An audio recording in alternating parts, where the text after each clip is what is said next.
मारा हरियाणा। नमस्कार, मैं हूं अनामिका धीमान। मारा हरियाणा देख रहे सभी दर्शकों का स्वागत है। बुलेटिन का आगाज करेंगे, लेकिन सबसे पहले नजर डालते हैं फटाफट अंदाज में आज की बड़ी खबरों पर। रिटायरमेंट के दिन सीबीआई ने आईएएस प्रदीप डागर को किया गिरफ्तार। आईडीएफसी फर्स्ट बैंक फंड घोटाले में बड़ी कार्रवाई। आईएएस प्रदीप डागर की कोर्ट में पेशी आज। नहीं बचाया जा सका, बोरवेल में फंसा निर्भय। अंबाला में 21 घंटे चला रेस्क्यू ऑपरेशन। 220 फीट गहरे बोरवेल में गिरा था मासूम। मुख्यमंत्री नायब सिंह सैनी का आज नारायणगढ़ दौरा। नागरिक अस्पताल के नए भवन का करेंगे उद्घाटन। 50 से 100 बेड क्षमता वाले अस्पताल का होगा लोकार्पण। मनोहर लाल के बयान पर नेता प्रतिपक्ष भूपेंद्र हुड्डा ने जताई आपत्ति। बंसीलाल पर टिप्पणी को बताया अनुचित। कहा दिवंगत नेताओं पर ऐसी भाषा ठीक नहीं। भिवानी में बिजली कर्मचारियों का विरोध प्रदर्शन। निजीकरण के खिलाफ कर्मचारियों का गुस्सा फूटा। 14 सूत्रीय मांगों को लेकर किया गया धरना प्रदर्शन। पानीपत में ट्रेन से मिला 6 माह का मासूम। दिल्ली से चंडीगढ़ जा रही थी, ट्रेन में मिला बच्चा। स्लीपर कोच में लावारिस हालत में पड़ा था मासूम। शहीद तेजपाल के परिवार को 3 साल से इंतजार। स्मारक पर खर्च 5 लाख रुपए अब तक नहीं मिले। नूह में परिवार ने बनवाया है शहीद स्मारक। जुलाना पुलिस की नशा तस्करों पर कार्रवाई। 28 लाख की अवैध संपत्ति अटैच करवाई गई। तो इसके साथ ही 128 किलो 912 ग्राम गांजा किया गया बरामद। हरियाणा में 48 घंटे बाद मानसून की एंट्री। भीषण गर्मी और उमस से जल्द मिलेगी राहत। 2 से 6 जुलाई तक बारिश के आसार। हिमाचल में भी मानसून की एंट्री। किन्नौर समेत 7 जिलों में पहुंचा मानसून। कुल्लू, लाहौल स्पीति और शिमला में असर दिखाई दिया।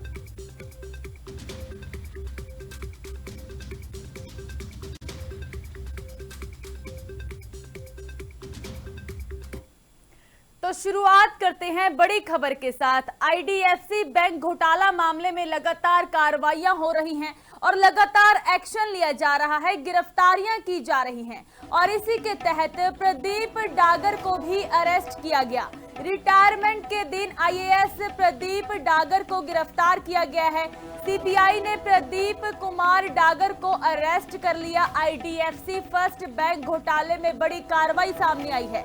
सरकारी धन के गबन में जो कि आरोप लगे हैं, शामिल होने के आरोप लगाए गए। जांच में सहयोग नहीं करने का भी आरोप लगाया गया है। लोकेशन ट्रेस कर सीबीआई ने गिरफ्तार किया है। गिरफ्तारी से पहले अंडरग्राउंड आईएएस चल रहे थे और इस दौरान 8 अप्रैल 2026 को सरकार की ओर से सस्पेंड कर दिया गया था और अग्रिम जमानत पर 2 जुलाई को सुनवाई होनी है। तो केस में अब तक 3 आईएएस को गिरफ्तार किया जा चुका है और इस दौरान प्रदीप डागर की कोर्ट में आज पेशी होगी और पेशी के दौरान रिमांड हासिल किया जाएगा। सीबीआई के द्वारा पूछताछ के लिए 3 दिन के रिमांड की मांग की जाएगी और अधिकारी प्रदीप कुमार डागर से पूछताछ में दूसरे आईएएस के नामों का भी खुलासा हो सकता है जो इस घोटाले में शामिल हैं। तो बड़ी कार्रवाई की जा रही है, लगातार सीबीआई एक्शन मोड में है। आईडीएफसी फर्स्ट बैंक घोटाला जिस दौरान काफी बड़े अधिकारी रडार पर रहे, कईयों की गिरफ्तारी हुई और एक और गिरफ्तारी के बाद जब यह रिमांड हासिल किया जाएगा प्रदीप डागर का, तो इस दौरान और भी खुलासे हो सकते हैं।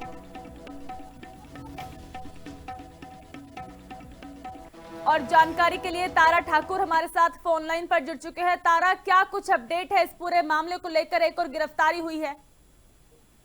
जी बिल्कुल, देखिए लगातार जो है सीबीआई के द्वारा जो आईडीएफसी फर्स्ट बैंक में जो घोटाला हुआ था उसको लेकर जांच कर रही है और हाल ही में राज्य प्रदूषण नियंत्रण बोर्ड के फंड के मामले को लेकर जो है कार्रवाई करते हुए तत्कालीन मेंबर सेक्रेटरी जो है आईएएस अधिकारी प्रदीप कुमार को कल जो है गिरफ्तार किया गया है और आज जो है वो सीबीआई के द्वारा कोर्ट में पेश किया जाएगा। मामला ये है कि आईडीएफसी बैंक की शाखा 32 सेक्टर की जो थी चंडीगढ़ की, उसमें एचएसपीसीबी के सरकारी खातों से कथित तौर पर फंड के दुरुपयोग से जुड़ा हुआ ये मामला बताया जा रहा है और सीबीआई के द्वारा इस मामले को लेकर लगातार कई जगह पर छापेमारी सीबीआई कोर्ट की में गई थी। पेश करेगी, कितने दिन की रिमांड की मांग की जा सकती है? फिलहाल अभी देखना ये होगा कि सीबीआई कितने बजे जो है पंचकुला की विशेष सीबीआई अदालत में जो उन्हें पेश करती है और कितने दिन का रिमांड मांगती है, क्योंकि हाल ही में जो 2 आईडीएफसी और एयू स्मॉल बैंक के जो कर्मचारी हैं वो भी गिरफ्तार किए गए थे। इससे पहले भी कई गिरफ्तारियां इस मामले को लेकर हो चुकी हैं। तो अलग अलग विभाग हैं हरियाणा के जिनमें ये गड़बड़ी हुई है। तो इस मामले को लेकर अब जो आईएएस अधिकारी प्रदीप कुमार गिरफ्तार किए गए हैं उनको कोर्ट में पेश कर कहीं न कहीं रिमांड की मांग की जाएगी। तो जानकारी यह भी मिली है तारा कि जिस दिन प्रदीप की रिटायरमेंट थी उसी दिन गिरफ्तारी हुई है। तारा, आवाज आ रही है? तो जांच में सहयोग नहीं करने का आरोप लगा है। रिटायरमेंट के दिन ही आईएएस प्रदीप डागर की गिरफ्तारी हो चुकी है और पूछताछ के दौरान और भी खुलासे होंगे। आज कोर्ट में पेश किया जाएगा, रिमांड हासिल किया जाएगा।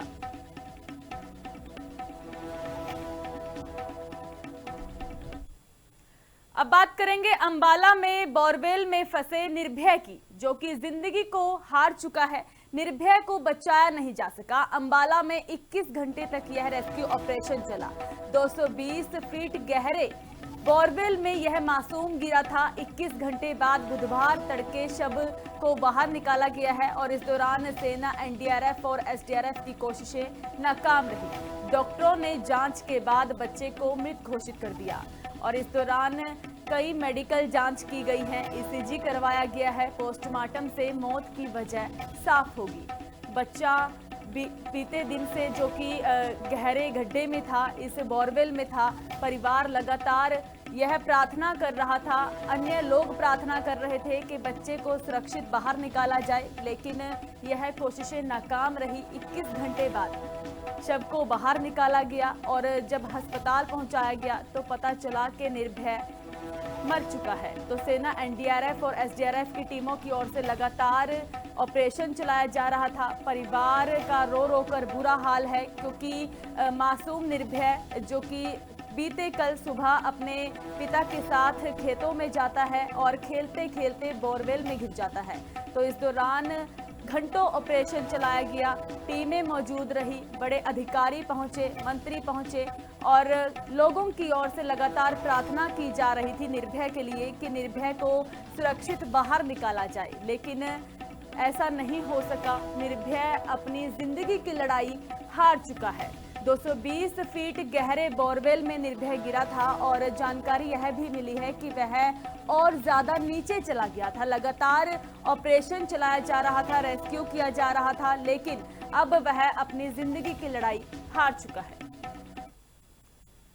मुख्यमंत्री नायब सिंह सैनी का आज नारायणगढ़ दौरा है और नागरिक अस्पताल के नए भवन का उद्घाटन किया जाएगा। 50 से 100 बेड क्षमता वाले अस्पताल का लोकार्पण होगा। कई विकास परियोजनाओं का भी इस दौरान शुभारंभ किया जाएगा। तो अनाज मंडी में जनसभा को संबोधित करेंगे मुख्यमंत्री नायब सिंह सैनी और अन्य भाजपा कार्यकर्ता इस दौरान मौजूद रहेंगे। नागरिक अस्पताल के नए भवन का उद्घाटन करने के लिए आज मुख्यमंत्री नायब सिंह सैनी नारायणगढ़ पहुंचेंगे और इस दौरान जनसमूह को संबोधित करेंगे। कई विकास परियोजनाओं का भी शुभारंभ आज सीएम सैनी करते हुए नजर आएंगे।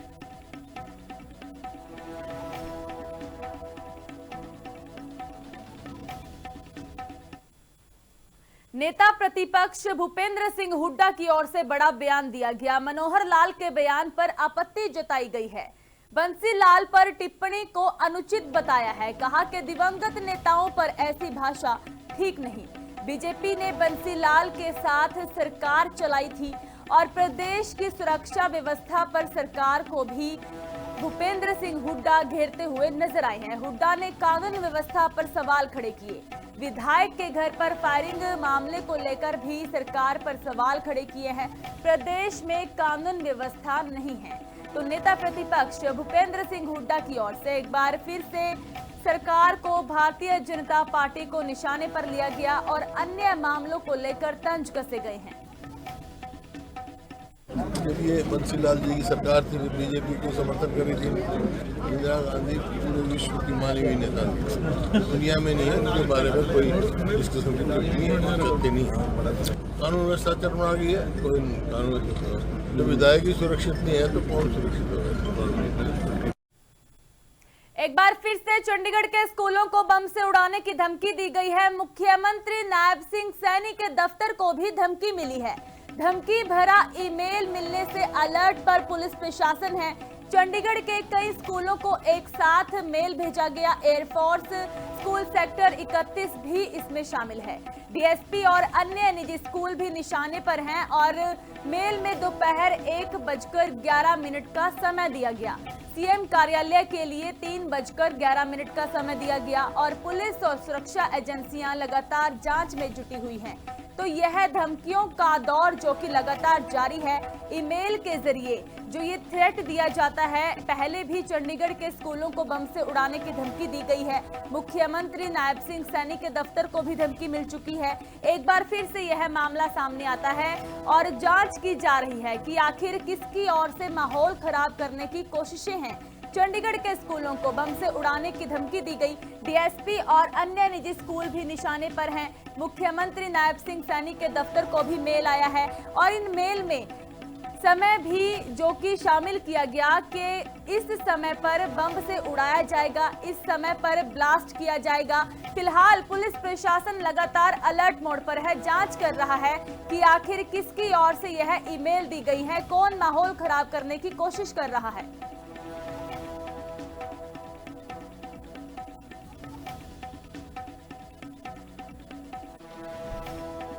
तो मेल में दोपहर 1:11 का समय दिया गया।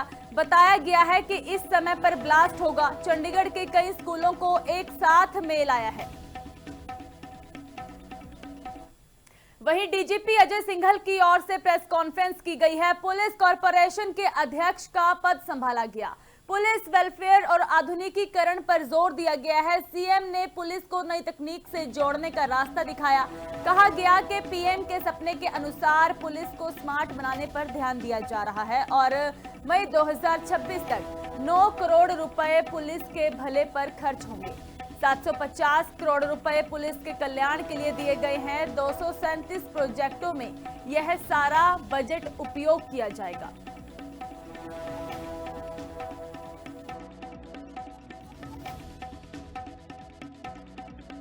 मुख्यमंत्री जी ने विजन 2030, विजन 2047 तैयार किए तो उनको रिव्यू किया, पर्सनली रिव्यू किया। माननीय प्रधानमंत्री जी की डायरेक्शंस थी कि पुलिस को स्मार्ट होना चाहिए। स्मार्ट का जो एक्रोनिम उन्होंने बताया कि strict and sensitive, modern and mobile, alert and accountable, reliable and responsive, techno savvy and trend. Smart police हमारे लिए एक एक्रोनिम ही नहीं है, बल्कि एक प्रोफेशनल रिस्पॉन्सिबिलिटी, कंडक्ट और वर्क कल्चर को दर्शाता है। हमारा उद्देश्य ये योजना शुरू करना ही नहीं है, बल्कि आने वाले समय में पुलिस का विजन और रोड मैप को तैयार करना है। माननीय मुख्यमंत्री जी ने पुलिस इंफ्रास्ट्रक्चर और मॉडर्नाइजेशन के लिए सैद्धांतिक तौर पे 750 करोड़ अलॉट किए हैं, जिनको हमने 2 साल में इनको हमें खर्च करना है, जिसको इस बजट को हम अपने इंफ्रास्ट्रक्चर बनाने में police station, police lines, offices, residences, community centres इत्यादि के लिए हम इसका निर्माण करेंगे। इसके अलावा MHA ने असम स्कीम के अंतर्गत हमें करीबन 120 करोड़ के करीब हमें सैंक्शन किए, जिनका उपयोग FSL की मॉडर्नाइजेशन में, साइबर इंफ्रास्ट्रक्चर में, कंप्यूटर्स में, VC फैसिलिटीज़ में, टेलीकॉम में जो हमारे इक्विपमेंट्स हैं उसको मॉडर्नाइज करने में हम उसको प्रयोग करेंगे। मुख्यमंत्री जी ने विजन 2030, विजन 2047। पानीपत में दिल दहला देने वाली वारदात हुई है। 18 साल के मासूम के साथ 40 साल के चाचा की हत्या कर दी गई। पत्थर की औखली से सिर पर वार किए गए और वारदात में चाचा सुशील की मौके पर मौत हो चुकी है। 18 साल के भतीजे ने ये इस वारदात को अंजाम दिया है। भतीजे की ओर से अपने चाचा की हत्या कर दी गई है। मौके पर ही मौत हो चुकी है चाचा की और घर पर लौट रहे सुशील पर भतीजे ने हमला किया। घात लगाकर बैठे भतीजे ने वारदात को अंजाम दिया और वारदात के बाद आरोपी मौके से फरार हो चुका। पूरी घटना सीसीटीवी कैमरे में कैद हुई है। और जानकारी के लिए रवि सूद हमारे साथ फोन लाइन पर जुड़ चुके हैं। रवि, क्या पूरा मामला है? बताया जा रहा है कि भतीजे की ओर से चाचा को मौत के घाट उतार दिया गया। जी अनामिका, आपको बता दूं कि पानीपत के गांव कोसपुरा की यह घटना है, जहां पुरानी रंजिश के चलते भतीजे ने चाचा के को बेरहमी से मार दिया। आपको बता दें कि गांव में पहले भी कई बार इनका विवाद हो चुका था और उस विवाद के चलते पहले भी कई बार मारपीट इनकी हो चुकी थी, लेकिन रात दो शराब के नशे में भतीजे ने चाचा के ऊपर पहले कूटे और उसके बाद पत्थर से बेरहमी से उसको मार डाला। उसके बाद गांव में तनाव कम हो गया। आपसी रंजिश के चलते ही बड़ी घटना को अंजाम दिया गया। बताया जा रहा है कि भतीजे की उम्र महज 18 साल की है। जी महज 18 साल की है और पुराने रंजिश के चलते इतनी बड़ी घटना को अंजाम दिया गया है। वो नशे का आदी था, नशे में उसने इतनी बड़ी घटना को अंजाम दिया है। पुलिस मौके पर पहुंची है, जांच जारी है। क्या पारिवारिक मेंबरों की ओर से कोई बयान दिया गया इस पूरे मामले को लेकर? अभी परिवार की तरफ से कोई बयान नहीं आया है, लेकिन पुलिस की जांच जारी है। आरोपी की तलाश की जा रही है। पुलिस का कहना है कि जल्द उन्हें गिरफ्तार कर लिया जाएगा। अच्छा, जैसे आपने बताया कि जिसकी ओर से यह वारदात को अंजाम दिया गया, जैसे कि भतीजे ने ऐसा किया है, वह नशे का आदी था। हाँ जी वह नशे का आदी था। उस गाँव में पहले भी ऐसी घटना हो चुकी है। उस गाँव के जो बच्चे हैं वो छोटे छोटे बच्चे नशे के आदी है और नशा करते हैं, जिसको लेकर नशे में इस वारदात को अंजाम दिया गया है। ठीक है रवि, बहुत बहुत धन्यवाद जानकारी देने के लिए। तो वारदात में चाचा को मौत के घाट उतार दिया गया है। सीसीटीवी में पूरी वारदात कैद हुई है। तस्वीरें आप देख रहे हैं। फिलहाल पुलिस मामले की जांच कर रही है। भिवानी में बिजली कर्मचारियों का विरोध प्रदर्शन देखने को मिला है। निजीकरण के खिलाफ कर्मचारियों का गुस्सा फूटा है। 14 सूत्रीय मांगों को लेकर धरना प्रदर्शन किया गया। नई एक्सग्रेशिया पॉलिसी का भी विरोध किया गया है। कैशलेस मेडिकल और प्रमोशन की मांग उठाई गई। निजीकरण से बिजली महंगी होने की आशंका जताई गई है। 2 जुलाई को अनिल विज आवास घेराव का ऐलान किया गया। तो अपनी मांगों को लेकर यह धरना प्रदर्शन कर रहे हैं और मांगे ना मानी तो बड़े आंदोलन की चेतावनी भी इनकी ओर से दी गई है। तो आने वाले समय के लिए इन सभी कर्मचारियों की ओर से चेतावनी दी गई। भिवानी में बिजली कर्मचारियों की ओर से इकट्ठ किया गया है और नई एक्सग्रेशिया पॉलिसी का भी विरोध किया गया। हमारा कोई शौक नहीं, ये सरकार और निगम मैनेजमेंट द्वारा हमें मजबूर किया जा रहा है। ये सरकार अब तक किसी प्रकार का हमारी इनको कोई निमंत्रण नहीं आया है। ये कर्मचारियों के मांगों के प्रति गंभीर नहीं है। ये कर्मचारियों की डिमांडें पूरी करना नहीं चाहती। हम अगर ये सरकार पूरी नहीं करती है, 2 तारीख को हरियाणा के बिजली मंत्री अनिल विज का अम्बाड़ा में घेराव। जैसा कि हमारे 20 और 21 तारीख को हिसार में कन्वेंस हुई थी, उसमें 14 सूत्रीय मांगों के ऊपर हमारा फैसला हुआ था। इन मांगों को लेकर हम सरकार के खिलाफ धरना प्रदर्शन करेंगे, जिसमें बाई प्रॉपर चैनल पहले सब यूनिट और उसके बाद सर्कल पाथ जो आपके सामने होने जा रहा है। अगला हमारा पड़ाव अनिल विज का घेराव होगा। या तो अनिल विज हमारी मांगों को मान लेंगे, नहीं तो वो ये कहते हैं कि हम मेरी सरकार में चलती नहीं है तो दरी पर बैठने का काम करेंगे। और एग्री डिस्कॉम का मुद्दा हमारे सबसे फेमस रहा है। मतलब 70% लोगों ने एग्री डिस्कॉम का मुद्दा उठाया है। एग्री डिस्कॉम में किस प्रकार मैं आपको बताना चाहूँगा कि किसी बच्चे ने जन्म लिया नहीं है और उसके ऊपर 5500 करोड़ रुपए का घाटा दिखा देते हैं। तो एग्री डिस्कॉम ऐसे लाया जा रहा है ताकि इसको टोलों की तरह सड़क का निजीकरण किया गया था, इसी तरह बिजली का निजीकरण किया था। पानीपत में ट्रेन से 6 माह के मासूम जो कि वो मिला है और दिल्ली से चंडीगढ़ के लिए ट्रेन में यह बच्चा मिला। पुलिस प्रशासन मौके पर पहुंचा। स्लीपर कोच में लावारिस हालात में यह मासूम पड़ा हुआ था। लगातार रोने पर यात्रियों ने जीआरपी को इसकी सूचना दी। पानीपत स्टेशन पर बच्चे को उतारा गया और जीआरपी ने बच्चे को अस्पताल में भर्ती करवाया है। समाज सेविका सविता आर्य ने इसकी जानकारी दी है। बच्चा फिलहाल पूरी तरह से स्वस्थ बताया जा रहा है। दिल्ली से पानीपत तक सीसीटीवी खंगाले जाएंगे। पता लगाया जाएगा कि आखिर किसकी ओर से इस मासूम को ट्रेन में छोड़ा गया है। इस ट्रेन में लावारिस अवस्था में इसको छोड़ा गया, इसकी जांच की जाएगी। लगातार रोने पर यात्रियों ने जीआरपी को इसकी सूचना दी।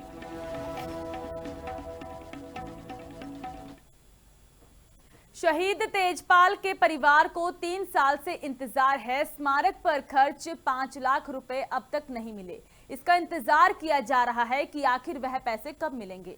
नूह में परिवार ने शहीद स्मारक बनवाया है। पत्नी मीनू ने सरकार से न्याय की गुहार लगाई है। मंत्री विपुल गोयल ने मदद का भरोसा दिया है। निजी कोष से 50,000 रुपए देने की घोषणा की है। 2 लाख रुपए की आर्थिक सहायता का आश्वासन दिया गया। मामले की जांच के लिए अधिकारियों को निर्देश दिए गए हैं। शहीद परिवार को अब सरकार से न्याय की उम्मीद है। सर, मैं यहाँ 2.5 साल से भाग रही हूँ। मेरे हस्बैंड लेह लद्दाख में जो हादसा हुआ था, जो गाड़ी खाई में गई थी 19 अगस्त सन 2023 में। सर, मुझे हर मंत्री ने आश्वासन दिया था कि हम आपकी जो समारोह हमारी समाधि बनी है हम करेंगे। यहाँ धीरेन्द्र खट्टड़ा साहब थे डीसी में, उन्होंने मुझे 5 लाख का बोला था कि हम आप काम करवा दो, हम आपको दे देंगे। सर, मैं उनका तबादला हो गया यहाँ से उस दिन से और आज तक मैं भाग रही हूँ। सर, मुझे 1 रुपया दिया नहीं है। हर बार मीटिंग मीटिंग मीटिंग मीटिंग। फिर मैं लास्ट टाइम जो अब मंत्री साहब आए सर, मैं उनके कोठी पे गई, वहाँ मिली, उन्होंने भी एक शहीद का दर्जा जो होता है सर वो दिया। अब पता है आज क्या बोला हो रहा है कि इस लेडीज को नहीं मिलने देंगे। ये सब पुलिस वाले मुझे रोक रहे कि हाँ, डीसी साहब का आदेश है कि इसको नहीं मिलने देंगे। सर, मेरे हस्बैंड ने जान दिए देश के लिए, ये सम्मान दे रहे हो। ये शहीद के समाधि में पैसे लगा दिए थे 5 लाख रुपए। वो पैसे खड़खड़ा साहब डीसी साहब ने बोला था आपको आप लगा दो। हम बात करेंगे मानसून की। हरियाणा में 48 घंटे के बाद मानसून की एंट्री होती हुई नजर आ रही है। भीषण गर्मी और उमस से जल्द राहत मिलेगी। यमुनानगर, अंबाला और पंचकूला से शुरुआत होगी, फिर पूरे हरियाणा में मानसून फैलेगा और 2 से 6 जुलाई तक बारिश के आसार बताए गए हैं। कई जिलों में भारी बारिश की संभावना है। कई शहरों में जो कि मौसम बदल चुका है और गर्मी से राहत भी मिल रही है। ठंडी हवाएं चल रही हैं। तेज हवाएं और गरज चमक के भी संकेत मिले हैं। 1 जुलाई देर रात से मौसम बदल रहा है और कृषि मौसम विभाग ने इसको लेकर पूर्वानुमान जारी कर दिया है। तो हमारे साथ मौसम वैज्ञानिक चंद्रमोहन जी फोन लाइन पर जुड़ चुके हैं। सर, स्वागत है लिविंग इंडिया न्यूज पर। जी धन्यवाद। चंद्रमोहन जी, मौसम तो बदल चुका है, तो कह सकते हैं कि हरियाणा में मानसून की एंट्री हो चुकी है? ये मान के चलो आज या कल तक हरियाणा, एनसीआर दिल्ली के उत्तरी जिलों चंडीगढ़, पंचकुला, यमुनानगर और साथ में एनसीआर दिल्ली में मानसून की एंट्री की संभावना बनी हुई है। ये मान के चलो कि 1-2 दिन में ही मानसून एंटर कर जाएगा, क्योंकि काफी दिनों से मानसून रुका हुआ था, परंतु कल मानसून ने लंबी छलांग लगाई है। उत्तराखंड और उत्तर प्रदेश में मानसून की एंट्री हो चुकी है और 1 या 2 दिन में अपने हरियाणा, एनसीआर दिल्ली में भी मानसून प्रवेश कर जाएगा। कैसा अलर्ट इस दौरान देखने को मिलेगा? क्या मानसून में तेज बारिश होगी या फिर कुछ और अलर्ट? जी जी जी, देखिए मानसून की तो एंट्री हो ही रही है। यानी लो प्रेशर एरिया बंगाल की खाड़ी के ऊपर बन गया है और साथ में 2 तारीख को एक पश्चिमी विक्षोभ भी सक्रिय होगा, जिसके दोनों के इंटरेक्शन से जो बारिश की गतिविधियां, जिसमें तेज आंधी, अंधड़ और साथ में हल्की से मध्यम बारिश और कई जगह बूंदाबांदी की गतिविधियां देखने को मिलेंगी। और इस दौरान बिजली मतलब की चमक और जो मतलब चमक के साथ कहीं कहीं बिजली गिरने की भी संभावना बन रही है। कब तक एक्टिव रहेगा सर? सर मैडम, ये जो सिस्टम है हरियाणा एनसीआर पूरे सप्ताह देखने को मिलेगा। लगातार बीच बीच में बारिश होती रहेगी और लगातार 6-7 दिन इस प्रकार की गतिविधियां देखने को मिलेगी। इस बीच में कोई लू का अलर्ट तो नहीं है? नहीं, अभी लू का अलर्ट नहीं है, परंतु जैसे उमस भरी जो पसीने वाली गर्मी है, क्योंकि दक्षिणी पश्चिमी जो हवाएं हैं वो उस आर्द्र हवाएं हैं, जिसकी वजह से उमस भरी पसीने वाली गर्मी से आमजन को जरूर रूबरू होना पड़ता रहेगा बीच बीच में। मतलब हल्की गर्मी का सामना करना पड़ सकता है। जी जी जी जी। ठीक है चंद्रमोहन जी, बहुत बहुत धन्यवाद हमारे साथ जुड़ने के लिए, मानसून को लेकर, मौसम को लेकर अपडेट देने के लिए।